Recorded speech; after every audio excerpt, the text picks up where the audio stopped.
A simple but a visionary school teacher who dares to cross the line from an ordinary duty has sparked hope for quality education in the province of Agusan del Sur. Bridging the gap through improved deliveries of basic educational services has simply started when Dr. Amelia Ronquillo planned, implemented, and replicated model of excellence schools in Agusan del Sur. Ami Ronquillo, DepEd Yapon, Bogoti ang inunta starter. Way back in 2004, nga ikaduha na kong termino isip gobernador, kini siya nga maestra, PIC pa ni siya ato. Way para magsigig dool kanako buadto sa opisina kay pagpangayo og tabang og sige panghagit pangimbitar nga kung mahimo mo adto ko sa eskwelahan nga iyang gi pagdumala ato nga mga panahona. Pagkakita nako mga kaigsunan niya mo ang punto nga wa nako kabaliban di adto ako og akong gitanaw. Nakita nako nga pagsuod pa lang nako murag lupig pa ko sa mga bata og in-Inglisay kaning grade 1. So at the first glance, I was impressed. Na-shock ko. Nadaaday ingon-anay nga ni sa Agusan del Sur. So sa dali ka istorya, kato nga mga sugod ato nga mga panahon, nagsugod na ako hatag og suporta ato sa Pisaan Elementary School o nahitabo nadugangan pa to o katong sa Mati. By upgrading and completing school infrastructures, improving student learning outcomes in reading and comprehension, and in computer literacy through the Learning is Fun paradigm. Buoyed by her own life-giving experience of graduate studies, Dr. Ronquillo conceptualized and coordinated Empowering DepEd School Heads, a scholarship program for 25 principals of Agusan del Sur who were conferred the degree of Master of Education, major in Educational Administration by the Ateneo Davao University in 2010. Her commitment and dedication to her work is very much unquestionable in the sense that she can work from morning till evening without sleeping. Ma'am Ami has a big heart to her school administrator and most of all to the school children. She wanted that her school administrator will grow professionally. And because of her, I was one of the scholars of the province sent to Ateneo de Davao University. Because of her, I really enhanced my expertise being an school administrator. And because of that opportunity, being a scholar of the province, it helps a lot in my teaching field. Dr. Ronquillo researched on, planned, and helped implement the rural renewal of Upper Manat, a community in dire need with a network of relevant government agencies and private sponsors. She implemented activities like livelihood programs, rehabilitation of the water system, pupil feeding program, and a fund run for a cost that raised 52,000 pesos for volunteer teachers.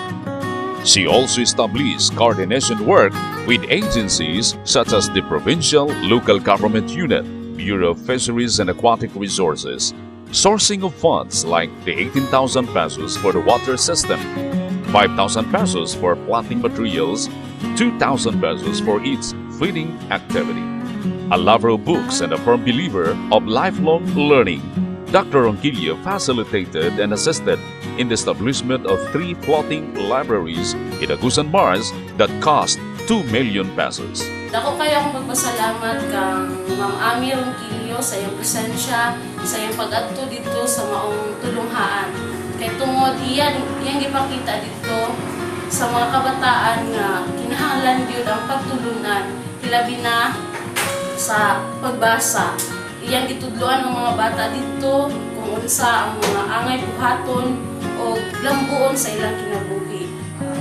Pasalamat din ako kay Ma'am Ani Ronquillo sa iyang pagbisita sa mga sa eskwelahan sa Uyos Dinagat Elementary School. Ang isang layo, nagkamatid siya nga muadto aron sa tabang sa mga bata sa ilang mga panginaangkan.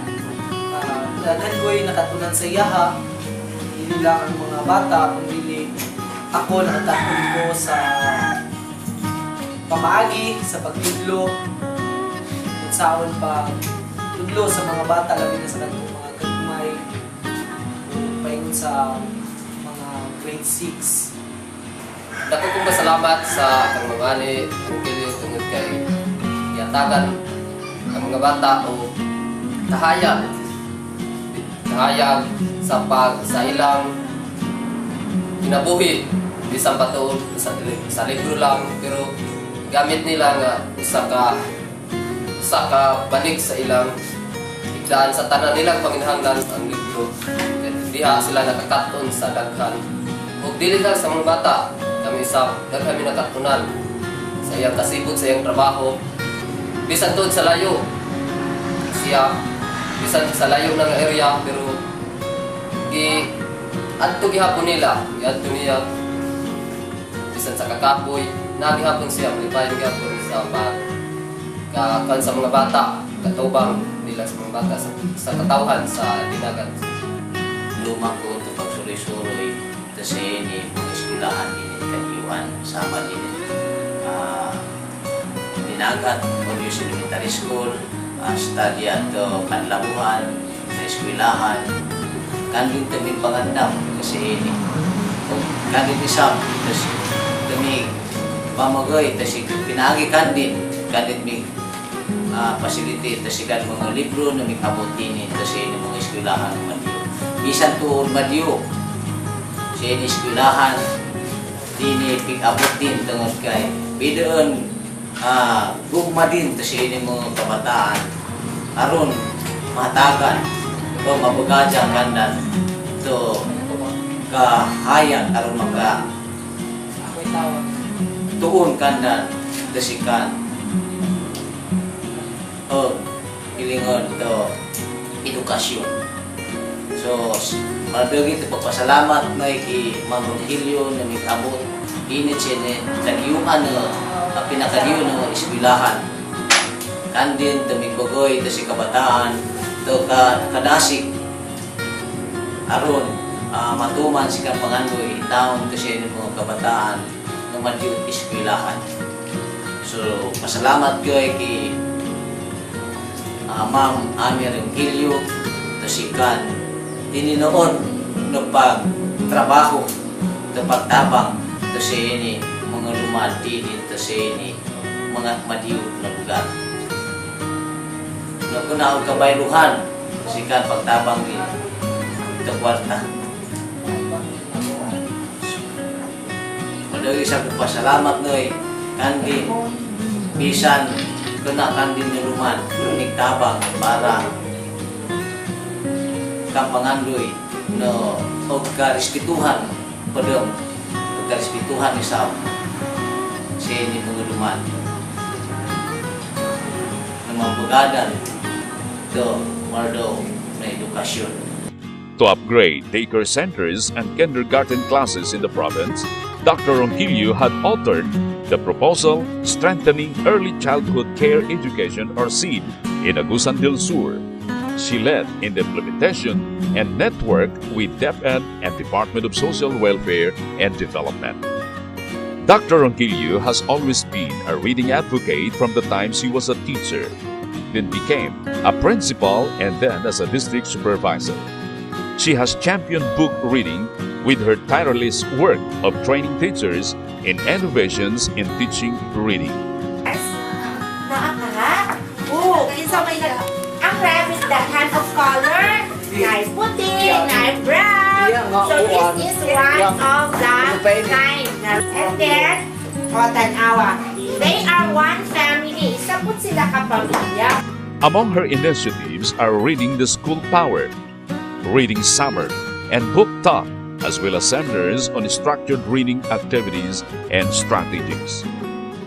She modified silent sustained reading now known as DEAR or Drop Everything and Read Daily Oral Language, Word of the Day, and Journal Writing.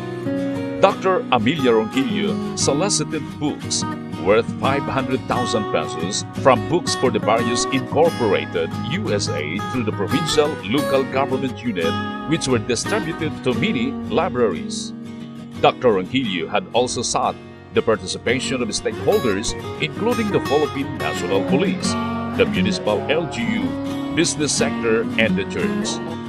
Owing to her love for children, she undertook on her own initiative a survey on children with disabilities in the municipality of Trento. She convened a community assembly with a view to establishing a special education learning center. Dr. Amelia facilitated and sourced funds for the parents and teachers' orientation and training towards the creation of the Special Education Learning Center. They work with the collaboration of local government units and the provincial government, and of course with the help of the parent teachers association, they introduced different projects for the good of the students of the state.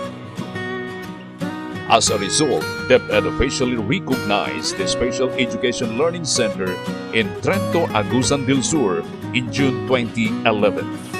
A beautiful woman with a talented mind and artistic skills, the word that can describe our district supervisor, which she used in the process of building this pet school, with the talented teachers and well-trained too, that they taught us how to speak, how to write, and how to read English, and most of all, they taught us how to be the leaders of our own country. And now, I humbly tell you that if you step inside one of the classrooms of this pet school, you'll meet the expressions. Wow, it's so beautiful, amazing. Dr. Ronquillo facilitated the formal opening of a new district composed of 16 schools in Trento, Agusan del Sur. She served as the principal of the central school while supervising the district. She managed initiatives and innovations in the 16 schools towards independence and delivery of quality education.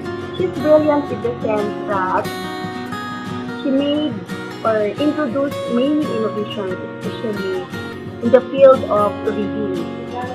She really wants that children, especially in grade 1 to 3, she wants that all these pupils will be able to read according to its level. She has really brilliant ideas to motivate our stakeholders to support and participate in our school programs and projects. And also most of the time, she loves to introduce innovations wherein she likes that teachers na be innovative also in the field.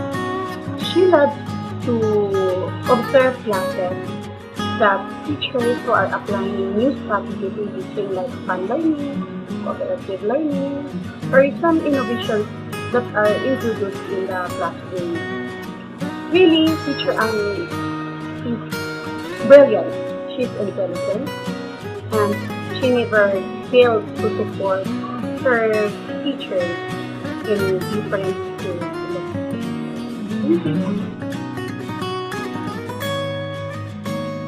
Dr. Amelia Ronquillo served as a consultant and lecturer in seminars on the Special Education Fund in the Autonomous Region in Muslim Mindanao or ERMM through the Philippine Business for Social Progress or PBSP. Her lectures benefited local school boards of Julu, Sulu, Basilan, Zamboanga City, and Maguindanao. Dr. Ronquillo's inputs clarified ideas about the SEF that eventually encouraged the board to formulate education development plans to improve the delivery of educational services in the ERMM. Thank you, Teacher Annie.